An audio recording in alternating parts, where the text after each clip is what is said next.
Hallo meine lieben, toleranten Freunde, ich bin's wieder, Sophiro. Heute geht es nochmal um ein auch in Deutschland derzeit stark umstrittenes Thema. Hierfür schauen wir uns Charlie Kirks wohl verrückteste Abtreibungsdebatte an. Auf geht's. It's all right if you have an opinion. I'm saying it's not all right if you don't understand how the female reproductive system works. Let's pop quiz. When does heartbeats begin for babies in utero? Have you ever eaten an egg before?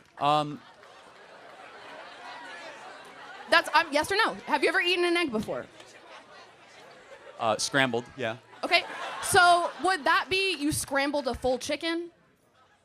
Well, hold on. You understand it takes an egg to be fertilized? Right.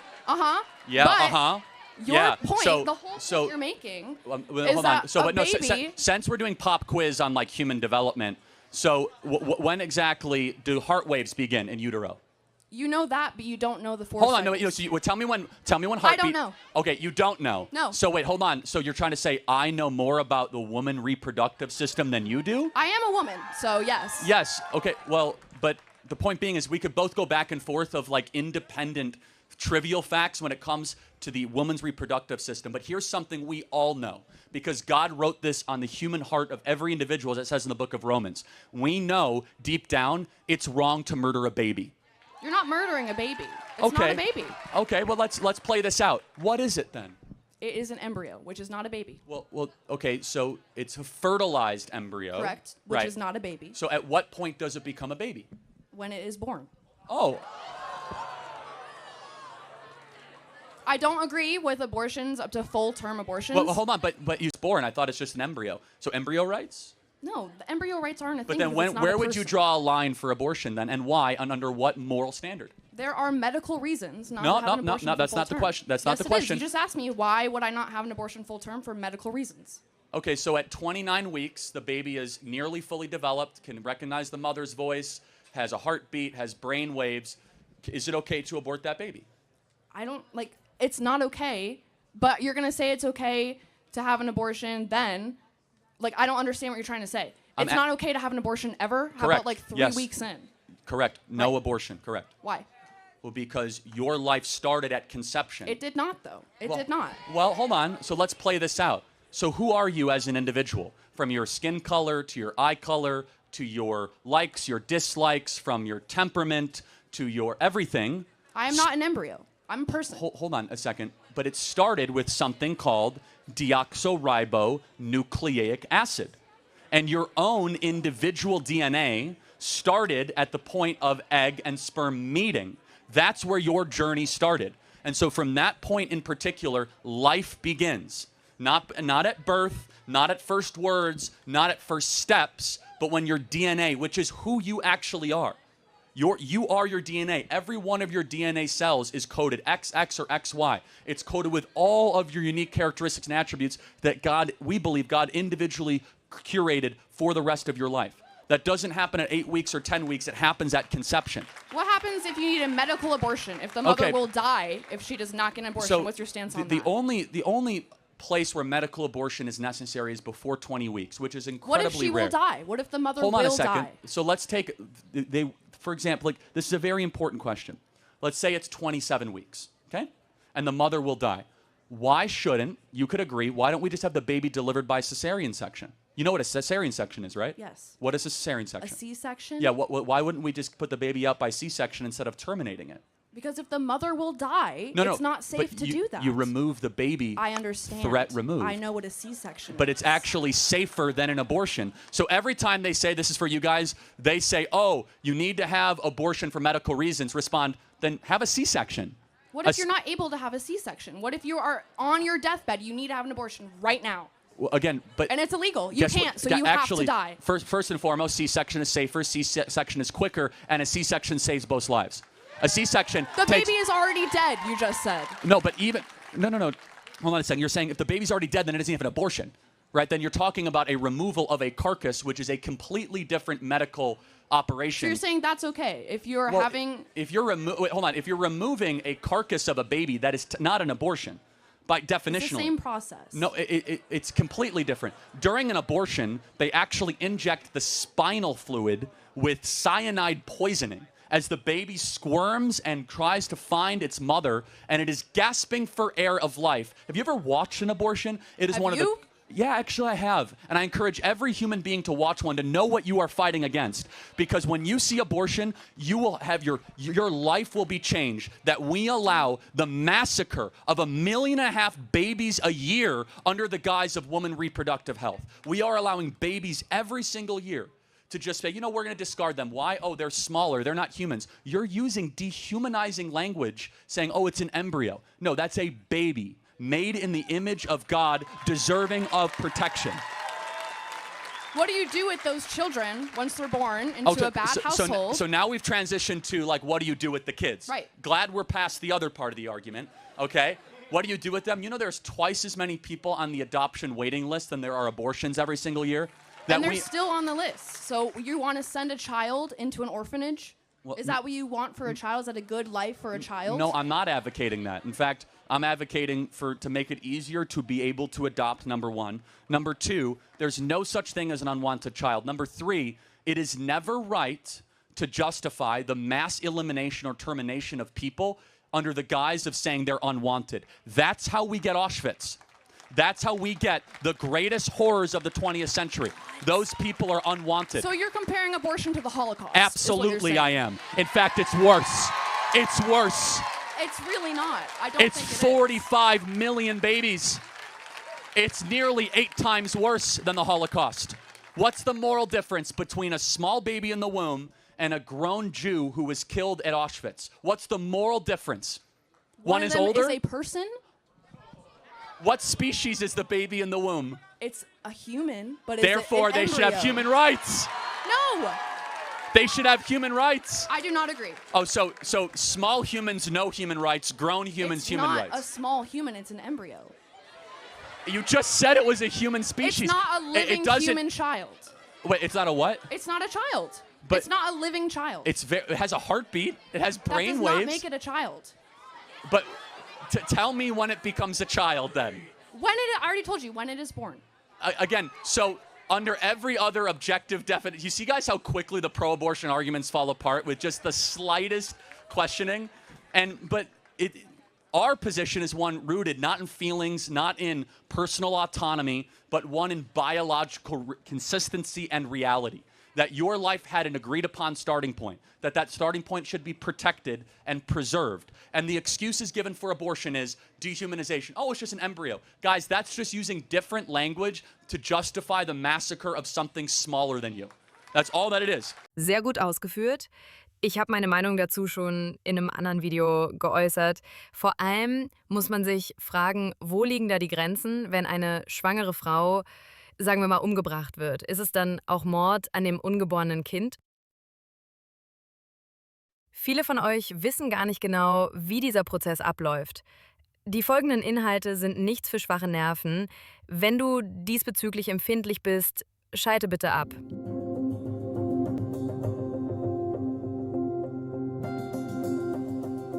My name is Dr. Anthony Levatino. I'm a practicing obstetrician gynecologist, and I performed over 1,200 abortions. First, I'm going to describe a first trimester medical abortion. This is a procedure in which the mother swallows pills in order to terminate her baby, and it is performed up to the 9th week of pregnancy. The procedure involves 2 steps. Step 1. At the abortion clinic or doctor's office, the woman takes pills which contain mifepristone, also called RU46. RU46 blocks the action of a hormone called progesterone. Progesterone is naturally produced in the mother's body to stabilize the lining of the uterus.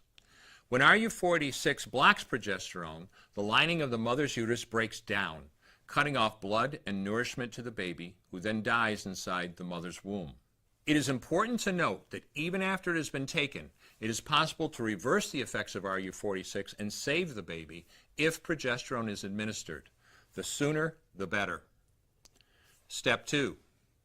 24 to 48 hours after taking RU46, the woman takes misoprostol, also called Cytotec, that is administered either orally or vaginally. RU46 and misoprostol together cause severe cramping, contractions, and often heavy bleeding to force the dead baby out of the woman's uterus. The process can be very intense and painful, and the bleeding and contractions can last from a few hours to several days. While she could lose her baby anytime and anywhere during this process, the woman will often sit on a toilet as she prepares to expel the child, which she will then flush.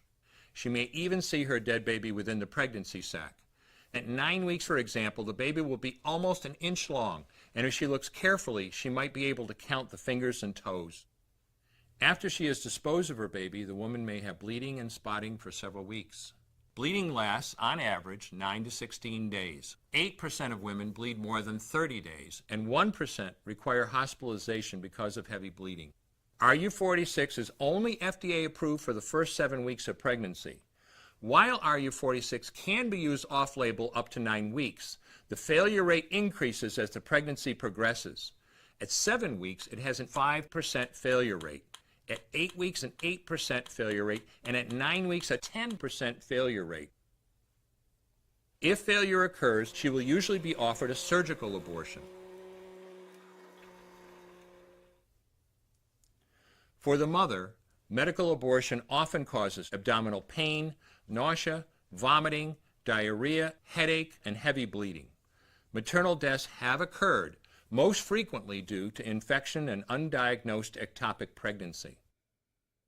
First trimester surgical abortion called suction D&C, dilatation and curettage. This is the most frequently performed abortion and is used typically from 5 to 13 weeks of pregnancy. After administering anesthesia, the abortionist uses a speculum like this. This is placed inside the vagina and opened using this screw on the side, allowing the abortionist to see the cervix, the entrance to the uterus. The cervix acts as a gate that stays closed for the duration of pregnancy, protecting the baby until it is ready for birth. The abortionist uses a series of metal rods called dilators, like these, which increase in thickness, and inserts them into the cervix to dilate it, gaining access to the inside of the uterus where the baby resides.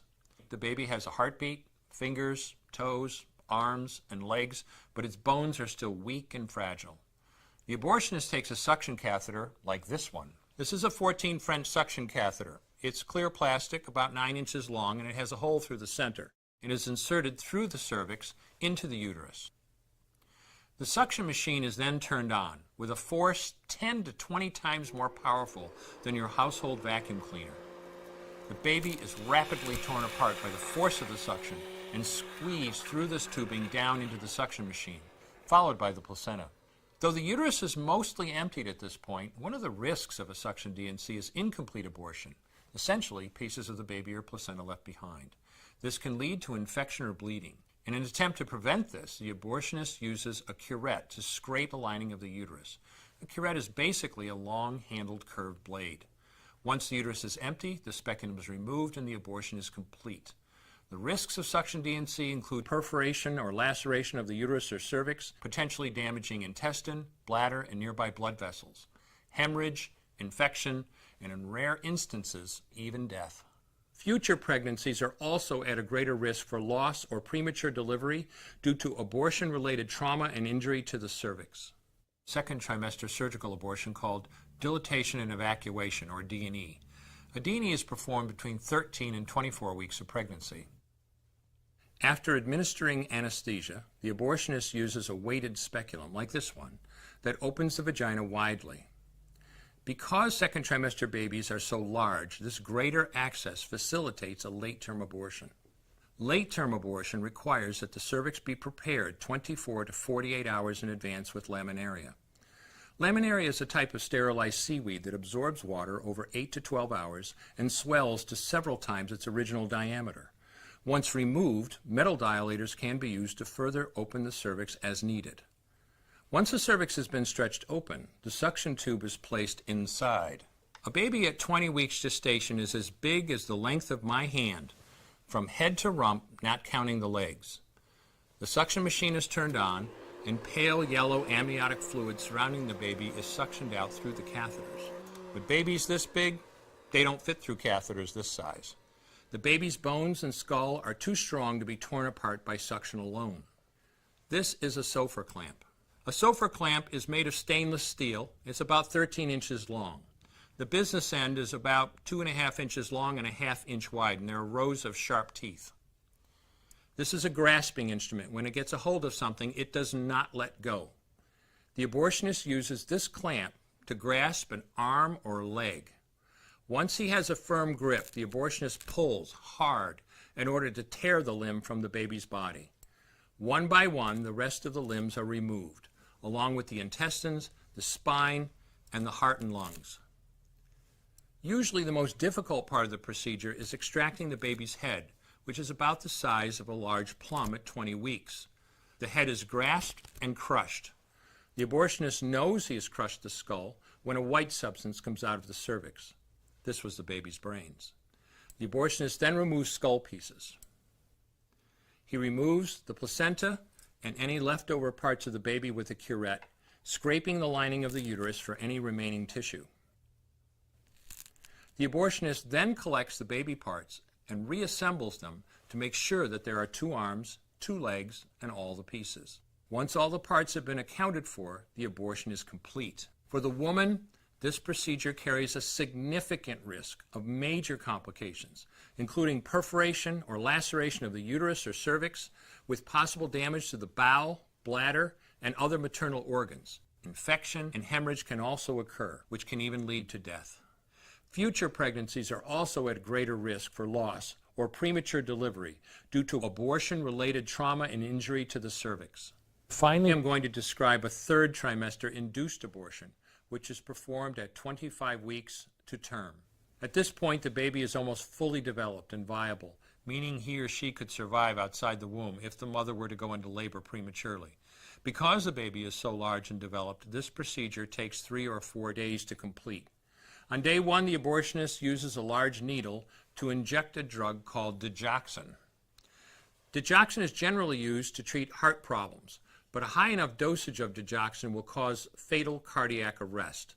The abortionist inserts the needle with the digoxin through the woman's abdomen or through her vagina and into the baby, targeting either the head, torso, or heart. The baby will feel it.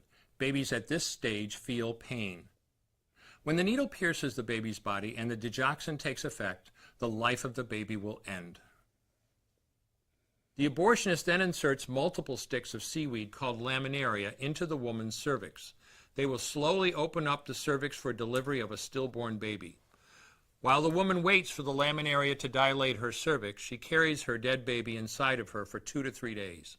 On day 2, the abortionist replaces the laminaria and may perform a second ultrasound to ensure the baby is dead. If the child is still alive, he administers another lethal dose of digoxin.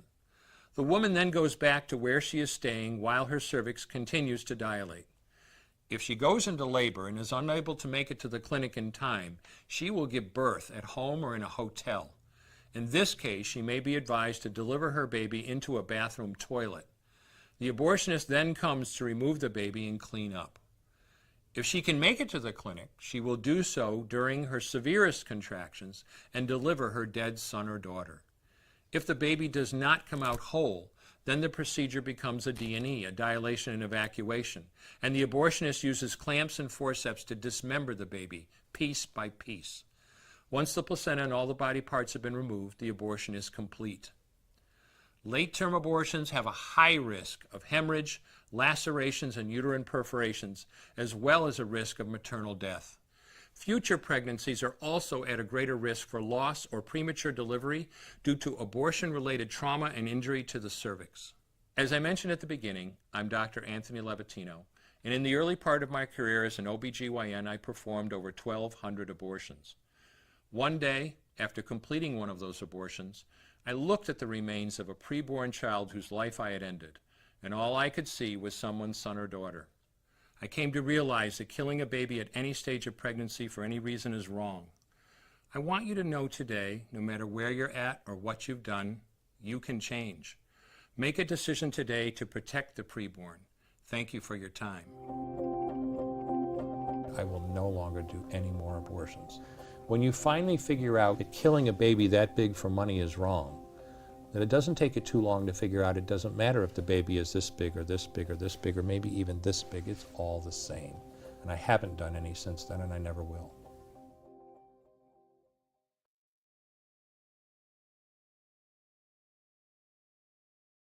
Warum wird so etwas nicht in den Schulen gezeigt? Ich glaube, das würde schon vor Sex ohne Verhütung und dessen möglichen Konsequenzen abschrecken. Ich denke dennoch, dass viele Frauen sich selbst einreden, dass eine Abtreibung nichts Schlimmes sei, um sich nicht mit ihrem Gewissen und Schuldgefühlen auseinandersetzen zu müssen. Zudem sollten in meinen Augen die Erzeuger dieser Kinder ein Mitspracherecht haben, den Anspruch haben, das Sorgerecht für das Kind zu erhalten.